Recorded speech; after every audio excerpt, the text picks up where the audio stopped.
Sai Ram, Sri Sai Satcharitra, chapter number 35. Tested and never found wanting. This chapter also continues with the subject of the importance and effectiveness of the Udi. It also gives us two cases in which Baba was tested and not found wanting. These cases will be taken up first. In spiritual matters or endeavors, sectarianism is the greatest bar to the progress. Those who believe that God is without form are heard saying that to believe that God is with the form is an illusion, and that the saints are only human beings. Then why should they bow down their heads before them and offer dakshina? Persons belonging to the other sects will also raise objections and say, why should they bow and offer allegiance to other saints, leaving their own gurus? Similar objections regarding Sai Baba were heard before and even now. Some said that when they went to Shirdi, Baba asked for dakshina from them. Is it good that saints should collect money in this fashion? If they do so, where is their sainthood? But there are many instances where men went to Shirdi to scoff but remained there to pray. Two such instances are given below. Kaka Mahajani's friend. A friend of Kaka Mahajani was a worshipper of Nirgun, God without form, and was averse to idolatry. Out of the curiosity, he agreed to go to Shirdi with Kaka Mahajani on two conditions. That is, that he would neither bow down to Baba nor pay him any dakshina. Kaka agreed to these conditions, and they both left Mumbai on Saturday night and reached Shirdi the next morning. As soon as they put their feet on steps of the masjid, Baba, looking at the friend from little distance, addressed him in sweet words as follows: "Oh, welcome, sir." The tone in which he uttered these words were very peculiar one.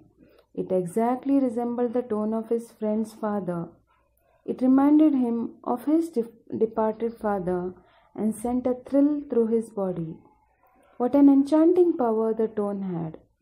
Being surprised, that friend said, "This is no doubt the voice of my father."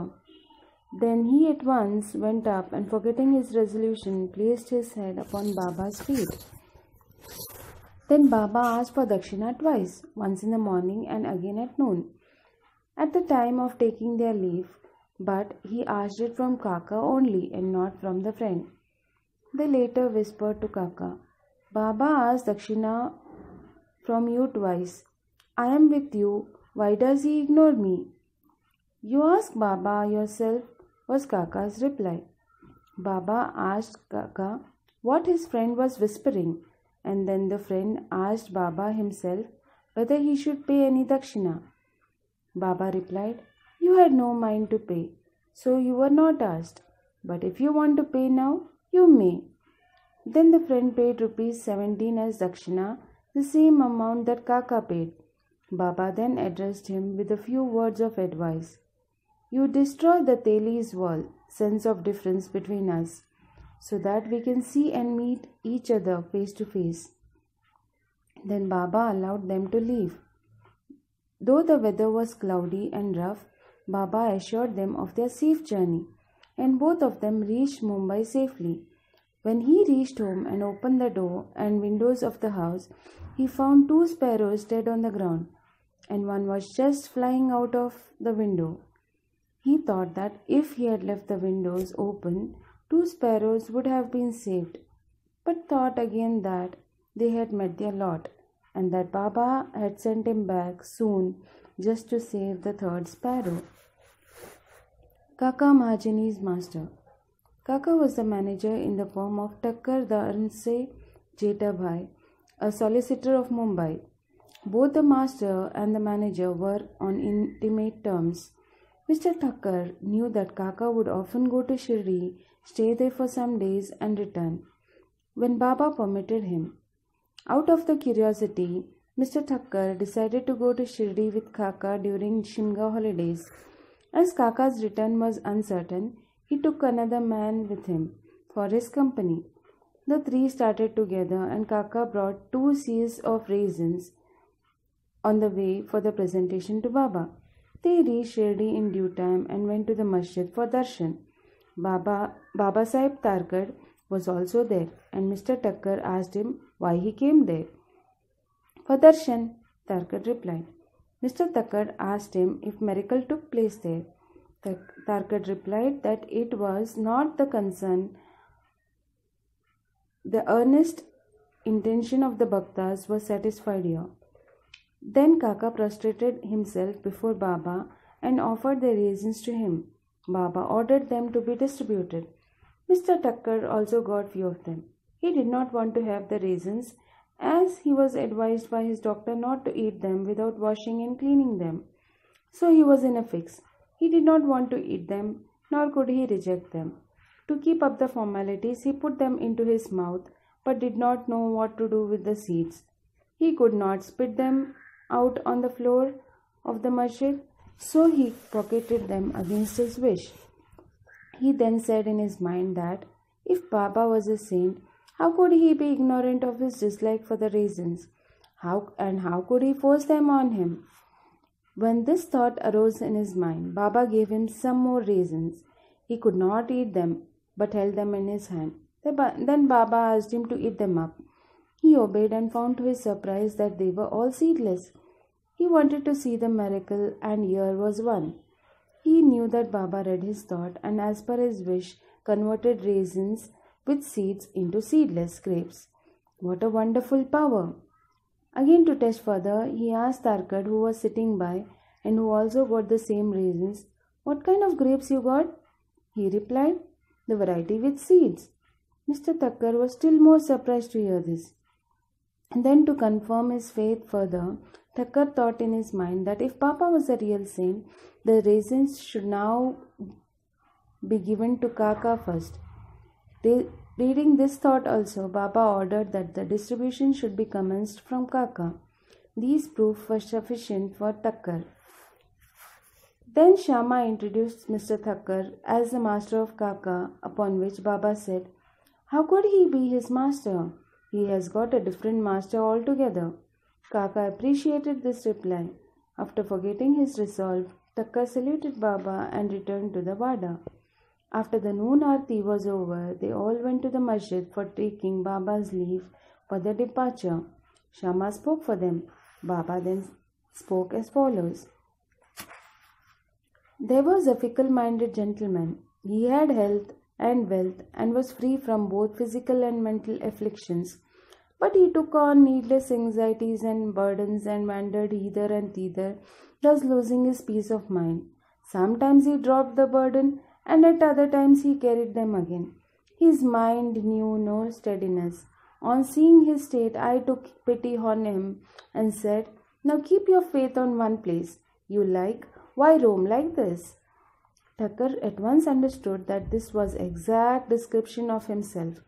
He wished that Kaka should also return with him, but no one expected that Kaka would be allowed to leave Shirdi so soon. Baba read this thought also and permitted Kaka to return with his master.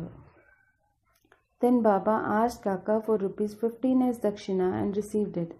He said, "If I take 1 rupee as dakshina from anybody, I have to return tenfold to him. I never take any gratis.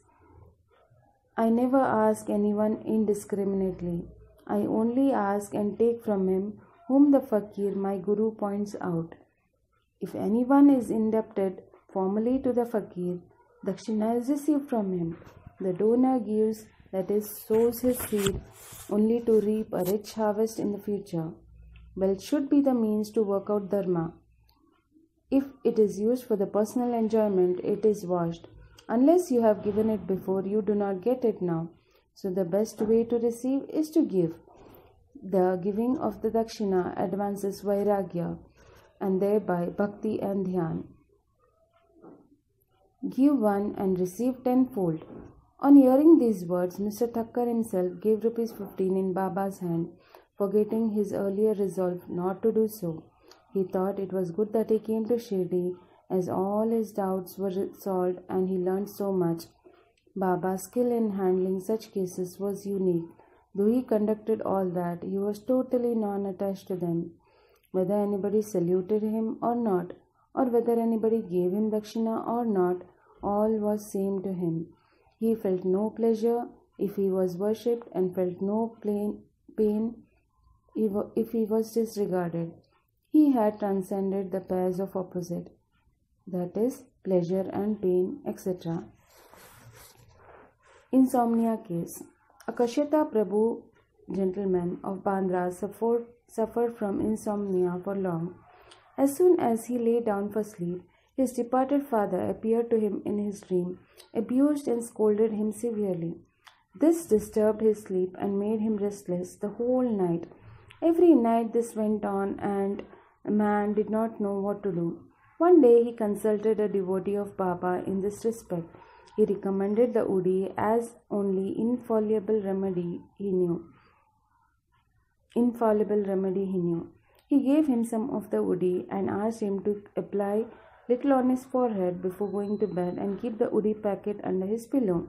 He tried this remedy and found to his great surprise and joy that he had a sound sleep and there was no disturbance of any kind. He continued the remedy and always remembered Sai. Then he got a picture of Sai Baba which he hung on his wall near his pillow and started worshipping it daily. And on Thursdays offer garland, naivedya, etc. Then he got well and forgot his troubles altogether. Balaji Patel Nevaskar. This man was a great devotee of Baba. He rendered excellent and selfless service. Every day he swept and kept clean all the passages and streets in Shirdi through which Baba passed in his daily routine. After him this work was done equally well by another devotee, Radhakrishna Mai, and after her by Abdullah. When Balaji reaped his corn every year, he brought the whole quantity and presented it to Baba. He returned with what Baba gave him back and maintained himself and his family with it. This course was followed by him for many years and after him by his son also. Once it so happened that on Balaji's death anniversary, a certain number of guests were invited and the dinner was prepared for them. But at the dinner time, it was found that thrice the number of people invited turned up.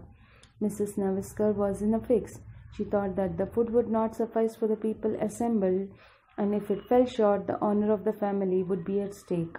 Her mother-in-law comforted her by saying, "Don't be afraid. It is not ours, but Sai's food. Cover every vessel with a cloth, putting some mudi in it, and serve from the same without opening it. Sai will save us from the ignominy." She did as she was advised, and it was found to their surprise and joy that not only did the food suffice for all, but plenty of it remained after serving. As one feels intently, so he realizes accordingly, was proved in this case. Sai appearing as a serpent.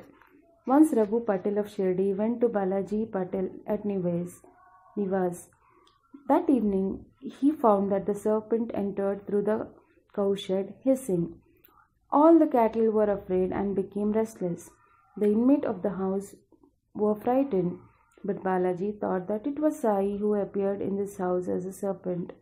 Without being afraid in the least, he brought a cup of milk and placing it before the serpent said, "Baba, why do you hiss like this?